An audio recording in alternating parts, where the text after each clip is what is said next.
syai'an. Dulu kita masih ada di dalam perut seorang ibu yang hebat, ibu yang selalu menjaga kita, ibu yang selalu menggendong kita, ibu yang selalu menyusui kita, membesarkan kita, mendidik kita sampai besar. Kalau ibu kita sudah kembali ke rahmatullah, kita masih belum bisa menunjukkan sesuatu yang sekiranya orang tua kita mungkin senang, atau sebaliknya kita sudah melakukan sesuatu yang sekiranya orang tua kita senang.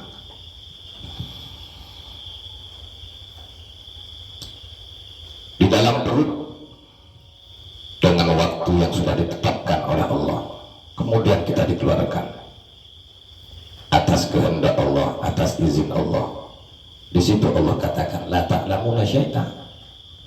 Kita di dalam perut baru lahir, tidak mengerti, tidak paham, tidak tahu. Ketidaktahuan kita, ketidakfahaman kita, ketidakpengertian kita, kemudian Allah berikan nikmat yang sangat luar biasa. Wa ja'alakumus sam'a wal absar wal afida la'allakum tashkurun. Allah berikan nikmat berupa kedua mata, Allah berikan nikmat kedua telinga, Allah berikan kepada kita kaki, tangan, seluruh anggota tubuh yang merupakan nikmat daripada Allah Subhanahu wa ta'ala. Semata-mata la'allakum tashkurun, semata-mata agar kita senantiasa mau bersyukur atas nikmat yang Allah berikan kepada kita. Berbicara mengenai tentang nikmat yang Allah berikan, kita adalah makhluk yang lemah, kita adalah makhluk yang dhaif. Untuk menjadi orang yang sempurna dalam meletakkan sesuatu nikmat yang Allah titipkan kepada kita, Syekh Jamil bin Mistah di dalam kitab Daqaiqul Akhbar pernah menyampaikan wa khidmatil jawari, sederhana, wa khidmatil jawari, di mana tubuh ini harus kita berikan pelayanan yang baik. Tangan, mata, hidung, telinga, kaki, semua anggota tubuh kita ada suatu kewajiban di dalam diri kita untuk senantiasa melayani tubuh kita, anggota tubuh kita. Bagaimana cara kita memandang suatu pandangan yang mengundang cintanya Allah, bukan memandang yang mengundang kemurkaan Allah. Kalau kita mendengar kalimat bahasa apapun itu bahasa, dengarkan sesuatu bahasa-bahasa yang sekiranya Allah senang dengan bahasa itu.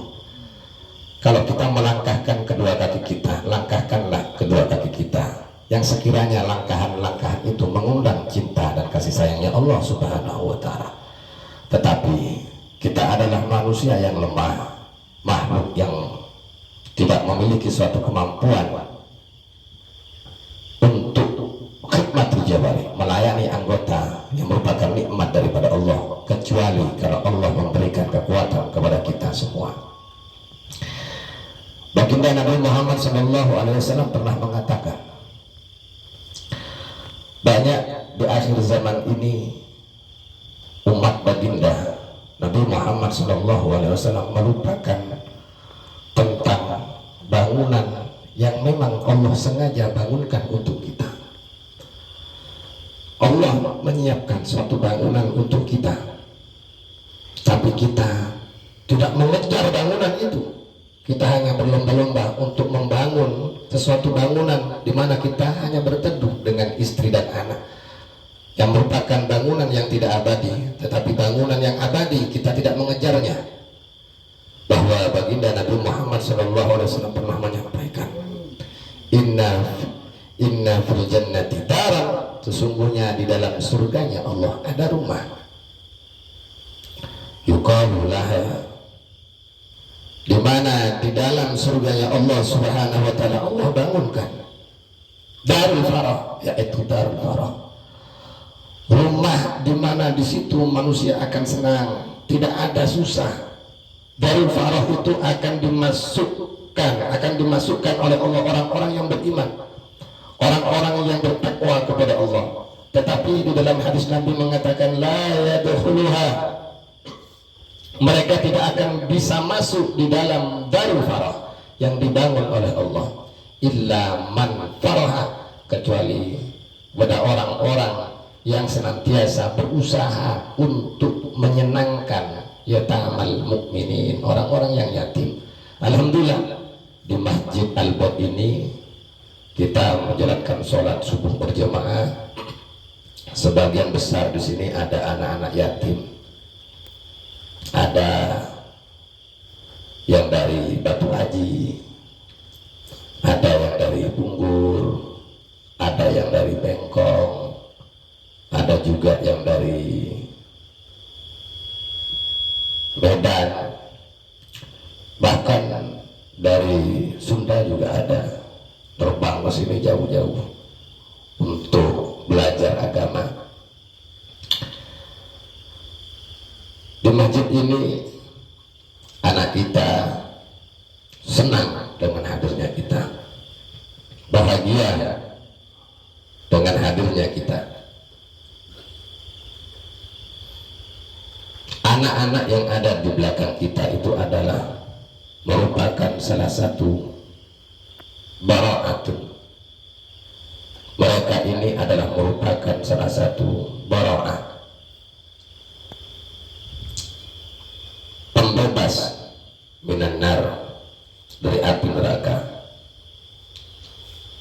Kita makan bersama anak-anak, kita minum bersama anak-anak. Kalau anak-anak itu senang, bahagia,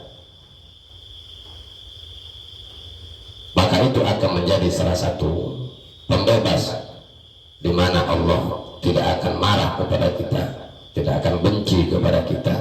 Justru dengan senangnya anak, gembiranya anak, maka anak-anak yatim, anak-anak pondok, anak-anak yang terlantar, anak-anak yang mengaji, yang mencari ilmu, kemudian bahagia dengan kedatangan kita, senang dengan kehadiran kita, maka mereka-mereka yang merupakan anak-anak aset-aset kita akan menjadi salah satu bara'ah, yaitu menjadi salah satu pembebas dari api neraka.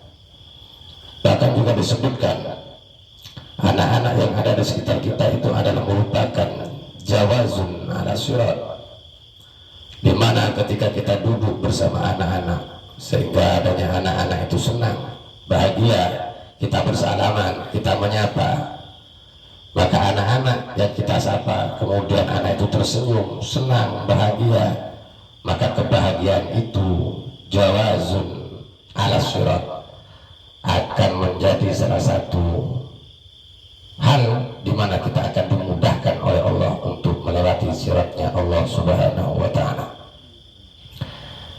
Jawazun, anak itu adalah jawazun, bisa menjadi penyebab kita mudah melewati siratnya Allah. Kalau kita peduli kepada mereka, empati kepada mereka, senang kepada mereka, selalu memikirkan mereka, mendoakan mereka, mensupport mereka, mendorong mereka agar selalu semangat untuk dalam berjuang mencari ilmu, mereka ini akan menjadi salah satu bara'ah, menjadi salah satu jawazun, kemudian menjadi hirzun, yaitu pelindung untuk kita semua dari ancaman kemarahan daripada Allah Subhanahu wa ta'ala. Hadirin hadirat rahimakumullah.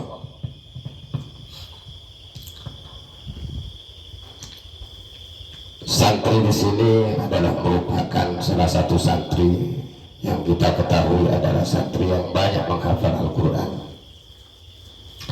Pondok pesantren di sini adalah pondok agro yang basisnya adalah basis tahfidz. Maka kita ingin memiliki seorang anak yang dimana anak kita itu juga tahfidz.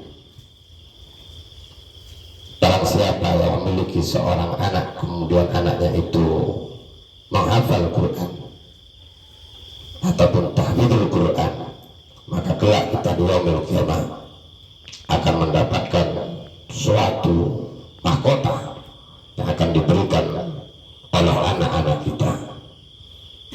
Maka adanya anak-anak yang kita didik, anak-anak yang kita jaga, anak-anak yang ada di dalam kehidupan kita, khususnya dan pada umumnya anak-anak santri Pondok Pesantren Agro, kita doakan semoga anak-anak kita menjadi anak-anak yang soleh, menjadi anak-anak yang senantiasa mendapatkan bimbingan dan arahan daripada Allah Subhanahu wa Ta'ala, yang senantiasa Allah jadikan anak yang kuat, yang tegar untuk menghadapi berbagai macam tantangan, untuk mendapatkan, untuk meraih dan menggapai suatu cita-cita di masa depan, yang sehingga ada kedua orang tuanya senang dan bahagia mendapatkan kemuliaan daripada Allah Subhanahu wa Ta'ala.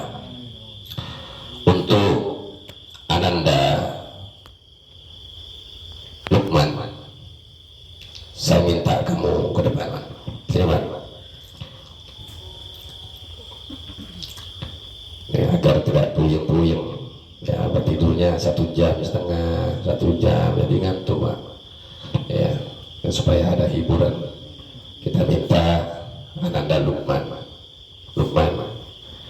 ini ayah-ayah kita ini sebentar lagi agak siang, jam 9 atau jam 10, ayah-ayah kita akan meninggalkan, akan pulang ke rumah masing-masing. Ya, ayah telah memberikan sesuatu kepada kami. Kami tidak bisa membalas kecuali hanya dengan doa dan lantunan Al-Quran yang kita baca. Untuk Ananda Lukman, saya minta untuk Ananda Lukman membaca Al-Quran untuk ayah-ayah kita, agar adanya bacaan Al-Quran yang Ananda Lukman baca bisa menjadi penyebab kita kelak diselamatkan oleh Allah Subhanahu wa Ta'ala di yaumil qiyamah. Amin ya rabbal alamin. Silakan dibaca.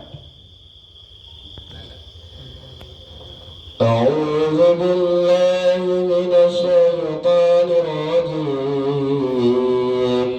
Bismillahirrahmanirrahim.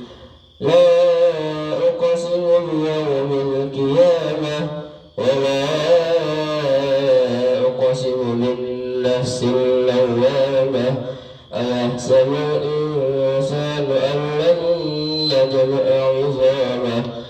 بلى قادرين على أن نسوي بنانه بل يريد الإنسان ليفجر أمامه يسأل أيان يوم القيامة فإذا برق البصر وخسف القمر وجمع الشمس والقمر يقول الإنسان يومئذ أين المفر كلا وزر إلى ربك يومئذ المستقر ينبأ الإنسان يومئذ أين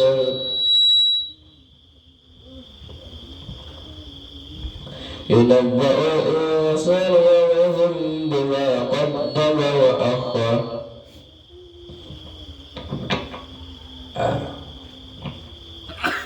Kembali. Coba diganti. Ya, Fajar, coba ke depan. Dari kamar mandi ya. Coba. Disimak.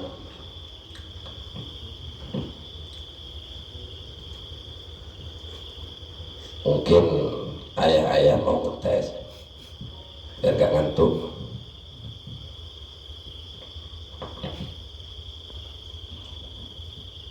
Coba baca Al-Mulk.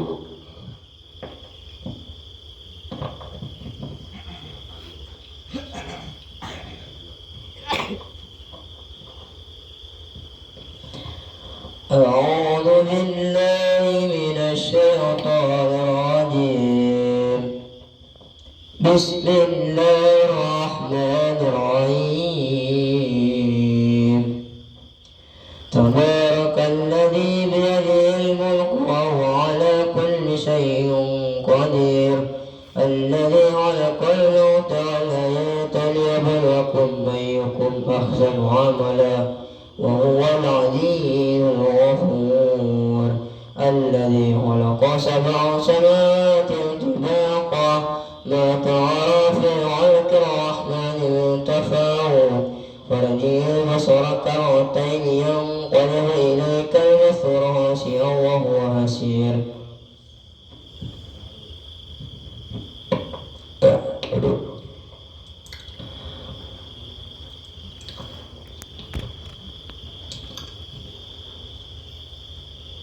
Coba saya tunjuk satu anak. Ini tadi hadir orang tua kami menyuruh untuk ceramah. Kayaknya kurang pas kami ceramah, Pak. Yang pertama, kami ini merasa anak dipanggil adik kayak terlalu muda. Usia masih 32 kalau nggak salah, lupa juga saya mengenai tentang usia ya. Lahir 483, kalau di aslinya 83, kalau di KTP 84. Berapa itu usianya? Gak ngitung-ngitung, Pak. Yang kami hitung cuma kapan saya mati, itu aja. Kalau usia lupa, apakah 36, apakah 35, apakah 32 tuh. Kalau mau ceramah sudah jauh-jauh hari hadir sebelum mabit. Ini sudah dijalankan di sini di acara family gathering. Jangan lupa nanti ngisi di WA di grup kami, disuruh ngisi. Mau ngisi apa?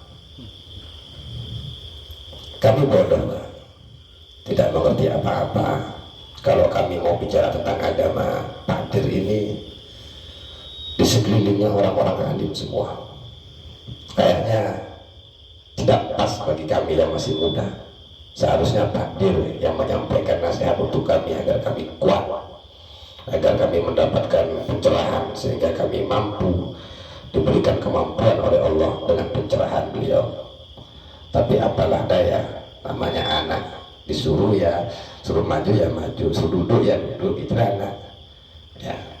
Supaya tidak terlalu, kalau bahasa orang Madura itu cangkolang itu kurang ajar. Oh, anak kasih nasihat orang tua takut kurang ajar.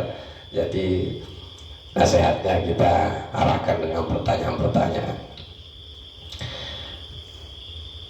Nah, teringat sambil menunggu matahari terbit, teringat dengan karpet, Pak.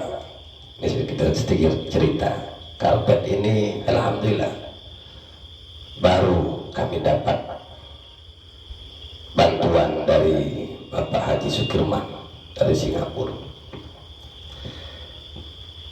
Alhamdulillah, yang awalnya kusur karpetnya, sekarang kita dapat karpet, dapat hadiah karpet tebal. Kalau duduk enak rasanya, kalau kita tidur mungkin rasanya gimana, Bu ya, Pak ya? Alhamdulillah ya, alhamdulillah. Lah, saya ingat tentang karpet itu, Nabi pernah mengatakan, barang siapa yang membentangkan karpet, selama karpet itu masih terbentang itu karpet, maka malaikat itu tidak akan henti-hentinya untuk beristighfar, memunajat kepada Allah agar Allah senantiasa mengampuni ini orang yang pernah menyumbang karpet, orang yang membentangkan itu karpet. Nah, saya ingat tentang hadis ini. Kalau saya lupa, Pak, mau menyampaikan hadis kayaknya kurang pas. Nah, coba saya minta anak-anak ini hampir gak ngantuk ya, karena saya lihat kayak teler-teler semua ya, makanya kurang pas kalau saya yang bicara, nanti anak-anak yang tidur. Coba, nah ini yang anak yatim, coba Pati, sini Ti. Nah ini yatim, Pak, orang tuanya, ayahnya nggak ada. Coba hafal enggak kira-kira? Ada empat. Ada empat. Kemudian ada pengamen juga di sini, Pak.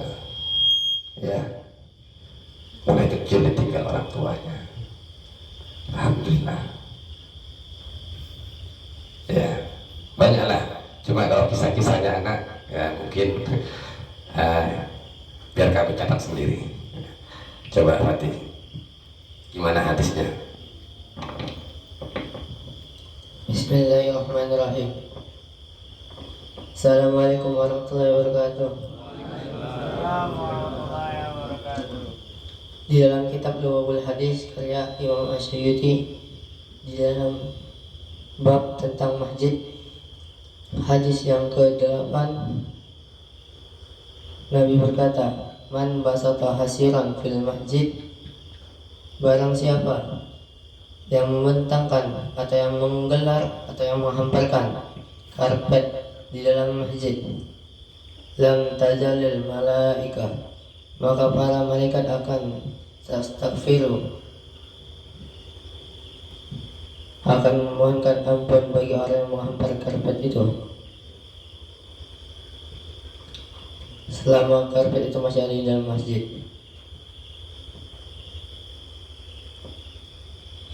Jika ada orang yang menghamparkan dalam masjid dari subuh sampai ke maghrib, maka malaikat akan memohonkan ampun kepadanya, meminta kepada Allah untuk dosa-dosanya untuk diampunkan.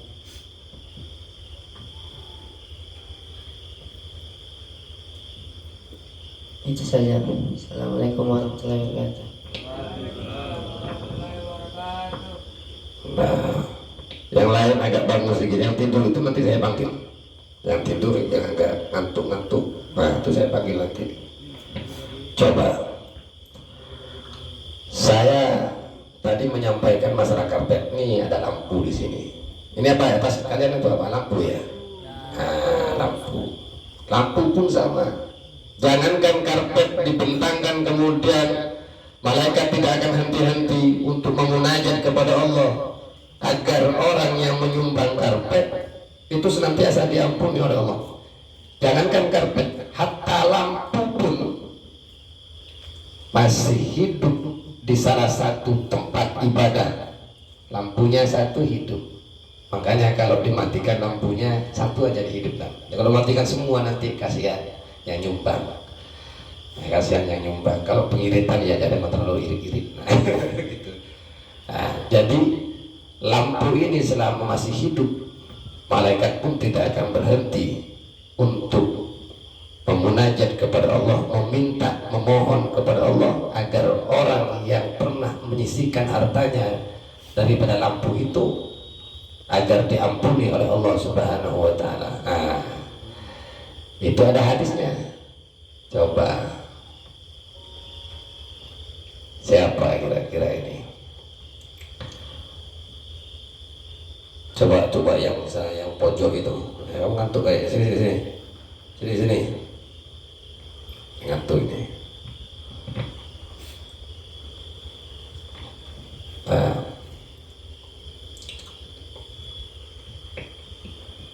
Coba gimana hadisnya?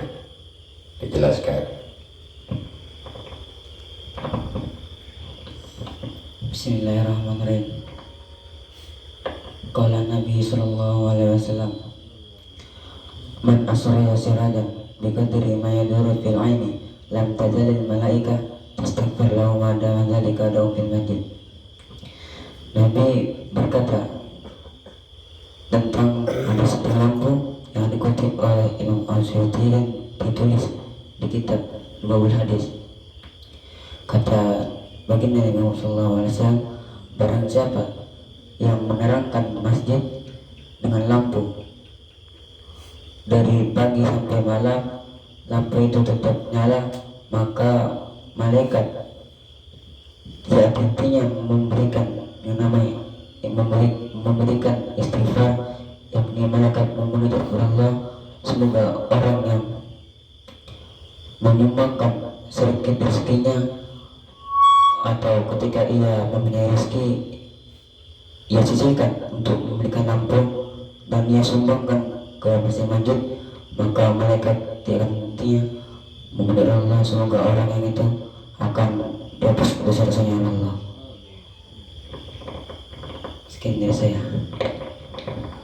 Terakhir ya, ini yang megang kamera ini kayaknya merasa aman gitu ya. Nah, ada salah satu hadis tadi yang disebutkan di kitab Lubabul Hadis. Coba saya minta untuk menyebutkan hadis yang ada di kitab Arba'in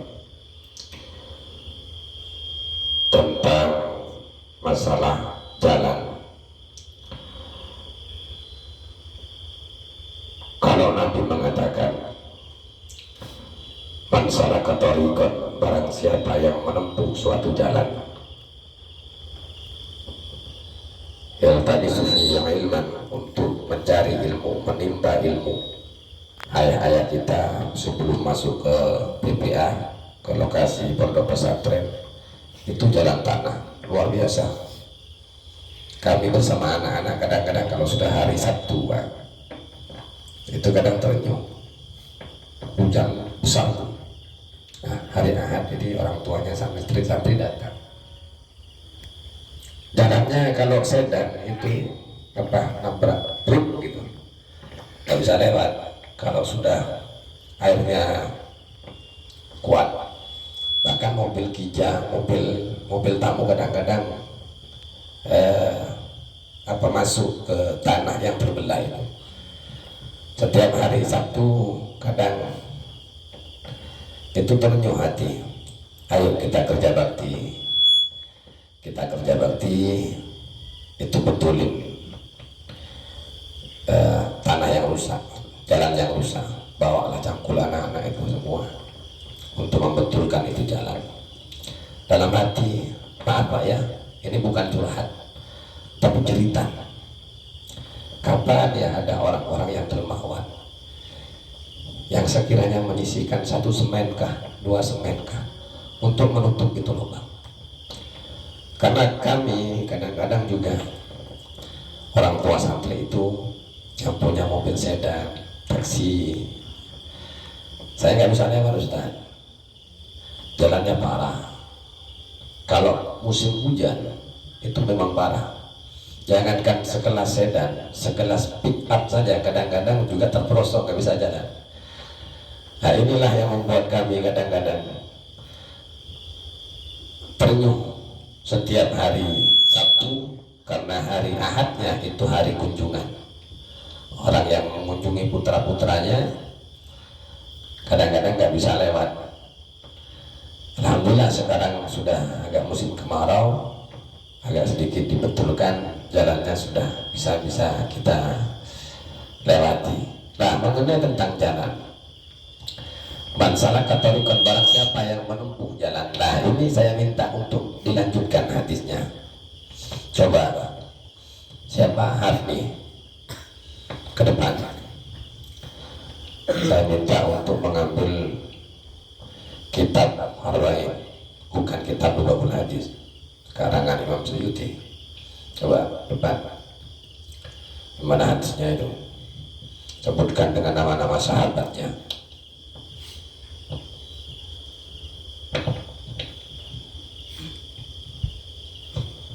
Bismillahirrahmanirrahim. Assalamualaikum warahmatullahi wabarakatuh.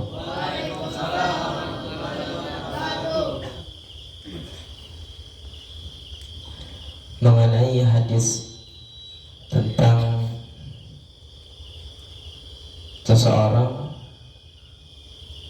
yang telah membetulkan jalan ataupun memberikan kemudahan bagi orang yang lalu lalang di sebuah jalan, dikatakan dari salah satu sahabat baginda Nabi Muhammad SAW, yaitu dari salah satu sahabat Abi Hurairah. An Abi Hurairah radhiyallahu an, qala Rasulullah sallallahu alaihi wasallam, kullu sulamai minan nasi alaihi sadaqah wa kullu yawmin tatluhu fihi syams. Dikatakan oleh Rasulullah SAW bahwasanya setiap manusia, setiap orang, baik itu dari kalangan laki-laki ataupun perempuan, wajib untuk mengeluarkan sedekah dari setiap ruas-ruas tulang-tulang kita. Kemudian dilanjutkan hadisnya, ta'dilu bainas naik, di antara sedekah-sedekah dari sebuah ruas tulang dikatakan ta'dilu bainas naik, yaitu kita mendamaikan dua orang yang sedang berselisih. Ada suatu pertengkaran di kalangan umat, maka kita harus bisa bersedekah dengan cara mendamaikan orang yang sedang berselisih tersebut. Kemudian lanjutan dari hadis tersebut, wa tu'inur rajula fi dabbatin fatahmiluhu 'alaiha aw tarfa'u lahu mata'ahu shadaqah. Sesungguhnya orang yang membantu atau meringankan beban seseorang, seperti contoh kita mengangkatkan barang atau menumpangi seseorang di sebuah kendaraan, itu juga merupakan sedekah. Terus juga dikatakan wa bi kalimatin thayyibah, dan berkata-kata yang baik, berucap-ucap yang baik, yang bagus-bagus, itu juga merupakan sedekah. Wa bi kalimatin thayyibatin sedekah. Kemudian wa bi kulli tamshiha ila shalah, setiap langkah kita hendak pergi ke masjid untuk menjalankan ibadah salat, itu juga merupakan sedekah. Langkah kaki kita, satu langkah, dua langkah yang kita langkahkan untuk pergi ke masjid yang ingin menjalankan ibadah salat, itu pun juga merupakan sedekah. Dan yang terakhir, wa tumitul adza anil tariq sedekah. Seseorang yang menyingkirkan sebuah duri dari jalan, menyingkirkan sebuah rintangan dari jalan, seperti ada duri, batu besar, ataupun pohon ataupun ranting yang menghalangi di sebuah jalan, kemudian kita singkirkan, kita hilangkan, itu pun juga merupakan sedekah. Kata Nabi Muhammad SAW. Itu telah merupakan hadis yang ada dalam kitab Hadis Arba'in Nawawi, yang dikatakan dari salah satu sahabat, yaitu Abu Hurairah radhiyallahu anhu. Sekian, wassalamualaikum warahmatullahi wabarakatuh. Alhamdulillah, matahari sudah mulai keluar, ya. Fajar sudah mulai nampak. Alhamdulillah, kita doakan anak-anak kita ini supaya menjadi anak yang bisa melanjutkan perjuangan orang tua, perjuangan para ulama, para masyayikh, para guru, bisa melanjutkan perjuangan orang-orang tua kita yang ada di organisasi Juleha, ikut serta, ikut bergabung, ya, untuk menegakkan amar ma'ruf nahi mungkar. Karena juru sebelah itu yang menentukan halal dan haramnya suatu hewan yang disembelih. Kalau menyembelih hewan tidak benar, nanti ujung-ujungnya menjadi bangkai, menjadi haram untuk dimakan. Padahal Allah sudah mengatakan dalam Al-Quran, kulu wasyarabu halalan thayyibah, makanlah dan minumlah sesuatu makanan dan minuman yang halal dan yang baik. Maka sembelihlah hewan itu dengan cara yang baik, maka ucapkan sesuai dengan apa yang pernah diajarkan oleh junjungan baginda Nabi Muhammad SAW. Kita doakan orang-orang tua kita, ayah, ketika ayah sudah kembali ke Riau, kembali ke Batam, jangan lupakan kami, jangan lupakan kami. Ingatlah, kalau kami ditinggal, nanti siang ataupun sore, atau mau menginap lagi, silakan, untuk abang, untuk ayah, untuk guru kami. Tapi sedikit sampaikan kepada orang-orang hebat di luar sana, kami butuh dukungan. Satu orang kalau berkumpul jadi satu akan menjadi kekuatan besar. Saya teringat dengan ucapan Bapak tadi malam itu, menyampaikan gini, wah ini tempat ini kalau dijadikan, kalau ada kampus apa itu, kampus sampean yang menyampaikannya, kampus Merdeka, wah ini usulan yang bagus ya, kampus Merdeka, ide yang sangat tajam seperti layaknya golok nabati. Ini terbuat dari nabati ya, goloknya ya, golok nabati. Goloknya dari apa bahannya? Damaskus. Damaskus ya. Besinya terbuat dari apa itu Pak? Macam-macam ya. Tapi pernah saya dapat sertifikat Juleha Pak. Kami ikut serta di Muka Kuning, diundang oleh direktur, kami datang, kami juga ikut praktek nyembelih ayam yang digantung. Iya, ada fotonya, saya upload di Facebook. Kami dapat sertifikat Juleha, kebanggaan. Kami taruh itu dikasih nominating. Kami simpan rapat-rapat. Untuk apa itu kertas? Untuk kami ceritakan kepada anak kami. Itu. Terima kasih Pak dengan sertifikat dari Bapak Juleha.